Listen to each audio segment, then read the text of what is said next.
This is way better than we thought, as we are now just days away from opening day. We have a brand new update surrounding Max Scherzer and his injury that has huge implications going forward. But not only that, Max Scherzer has spoke out himself and made some comments that has everyone fired up. We're going to break that down in this episode, as well as discuss a new report from Schneider revealing some very interesting details as it pertains to why Ryan Yarbrough was let go from the Toronto Blue Jays. Stay tuned for all that in this episode, folks. Before we get into it, if you're part of the percentage who aren't subscribed to the channel, this is the place to be for daily Jays content. Your guys' support has been unbelievable. If you're a part of that percentage who aren't subscribed to the channel, make sure to hit that subscribe button. This is the place to be for daily Jays content all season long. So stay tuned for all that. But ladies and gentlemen, let's dive right into it. We are now just days away from opening day. We're finally there. We're at the finish line. But one of the big question marks coming into the season was how the Toronto Blue Jays starting rotation is going to face up, and specifically following Max Scherzer going down with injury, how he was going to hold up. And we got some new info on that. You can see this right here, and this dropped yesterday, but we also have some new comments and some new reports that dropped today. Stay tuned for that. Max Scherzer's right thumb responded well to yesterday's 62-pitch start. Assuming he's ready to start the season, the Jays will line up the rotation with Berríos, Gausman, Scherzer, Bassett, and Francis. So we're going to start with this, then we have some actual, other comments from Scherzer himself. A couple things to keep in mind here. For one, this is fantastic news, and probably the biggest news of the day yesterday that no one really spoke about is that Max Scherzer's right thumb is good. He is fine. Now, obviously, we know he had, after his last start, not the one a couple days ago, but the, week before, whatever it was, in spring, he had a great outing, whatever it was. But regardless of that, he said he was dealing with thumb issue, and a thumb issue is going to be something that lingers. That thumb issue all season long. He's been dealing with it for the past handful of seasons and past decade, all these different things. And the big test was going to be following his outing on following his outing on Saturday, how it would respond on Sunday. And it responded absolutely fantastic, which means now, and following some of the moves that the Jays made, he is good to make his start on the third game of the season, which is very interesting because Chris Bassett, which we all thought was going to be the number 3 starter, has him pushed down to number 4, and you have Bowden Francis number 5. So it's going to be Max Scherzer going up against the Orioles on Saturday, I believe it is. And on Saturday, that's going to be an electric game because obviously if you're going to the game, you now know the date for Max Scherzer. But the biggest news here is how much better this injury was than we all thought. We were worried that he was going to miss time to start the season, worried that he was going to be on the IL and all these different things. It is simply not the case. And what this means now is that, of course, Max Scherzer, you're going to have to monitor the injury. You're going to have to monitor the injury for the rest of the season, which is why there were some rumblings about the Jays maybe going with a 6-man rotation, keeping Ryan Yarbrough, all these different things. But this is absolutely fantastic news. And some comments recently here, a new article from John Schneider from Schneider. I believe this article is from Scherzer season. Enthusiasm over Max Scherzer's solid start Saturday was tempered by uncertainty over how his thumb would feel Sunday, but no worries. Apparently, he's on track and ready to go, John Schneider said, which puts him in line to start the third game of the season. So this is about as good of news as you could have possibly gotten. He's 40 years old. Seeing him, he's going on 41 years old. Seeing him in a Blue Jays uniform, whether he's 40, whether he's any age in his career, is absolutely fantastic. And we get to see him in the first series against the Baltimore Orioles, a team that is very, very good. Things are looking very good for this team as the regular season is now, which is unbelievable to say. Just 3 days away, 3 sleeps away. We get to watch Toronto Blue Jays baseball, but some more info has come out here. So Scherzer's status contributed to the decision to part with Ryan Yarbrough as Yariel Rodriguez can jump back into the bullpen in a swing and length role. Still, the decision on the lefty was surprising, given how he was told when he arrived not to put extra emphasis on his outings and focus instead on being ready for the season. So the Jays did Ryan Yarbrough a little bit dirty here, which we'll dive into more in a little bit. But before we dive into that fully, because there's a lot of different things to go about that, because he was recently, literally today, just signed by the Yankees.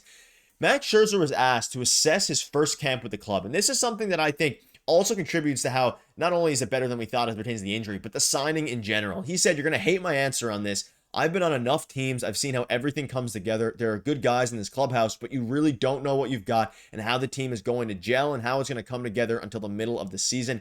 Everybody feels like they've had a great camp across the league. Everybody's going to say that. That's kind of where talk is cheap. How you handle losing streaks, how you handle different environments, and that's when you find out how good of a team you are. That's when you face adversity.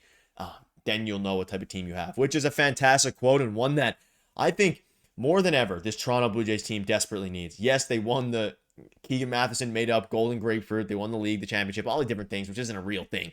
But shout out to Keegan Matheson for that. Still a fantastic, I guess, not PR stunt, but a fantastic, I guess, idea from him. But regardless of that, you have to obviously come in and I guess kind of take into perspective how many teams Max Scherzer has played with. He's played with winning teams. He's played with teams that have been, losing, not so good.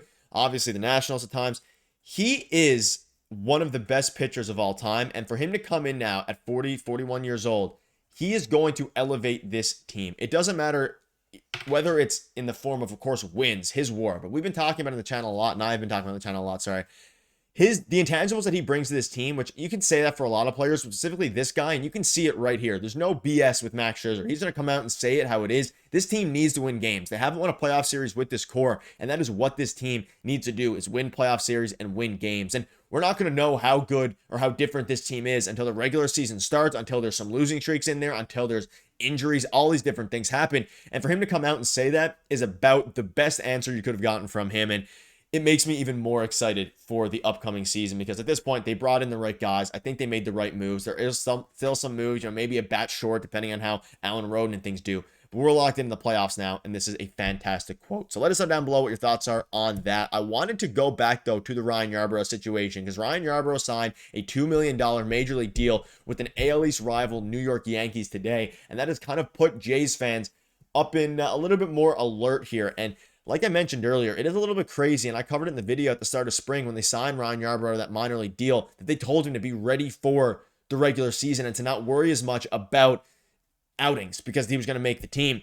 And for them to do him a little bit dirty is interesting. And it is clearly because Scherzer is ready to go. But something else I want to kind of put up here. There's some tweets. I still have no idea why the Blue Jays didn't give him a job. I would have much preferred Yarbrough over Lovelady. And Joshua makes an interesting point. It's not really Yarbrough versus Lovelady. It's more Yarbrough versus Dylan Tate. If they prefer Dylan Tate once he's ramped up because he was signed late, paying Yarbrough $2 million for 2 weeks of work before Tuesday when Tate is ready and Swanson back is tough to do. And it really is an interesting point because Dylan Tate is starting the season in AAA, and it's because he was signed late. He has not been able to fully ramp up. He didn't get any enough games in the spring training, right? And because he didn't get enough games in spring, you're at the point now where Dylan Tate's going to be a part of this bullpen. He'll probably replace Jacob Barnes. And then let's say he replaced Jacob Barnes 1-for-1.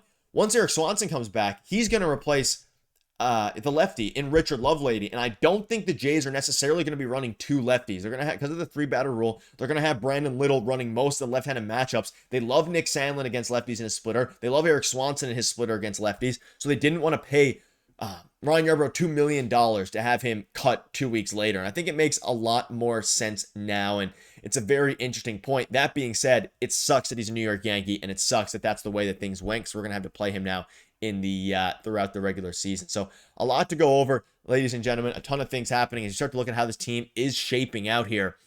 You can finally see Allen Roden put into the spring training or to the Fangraphs projected chart, and I think this is how the opening day lineup is going to look like. And they finally have Andres Jimenez at cleanup. They have George Springer after Alejandro Kirk. I think this lineup right here is very realistic to what it's going to look like come opening day with Nathan Lucas, and we're going to keep you up to date all season long. It is right around the corner, so make sure to hit that subscribe button. Thank you guys for watching. See you later.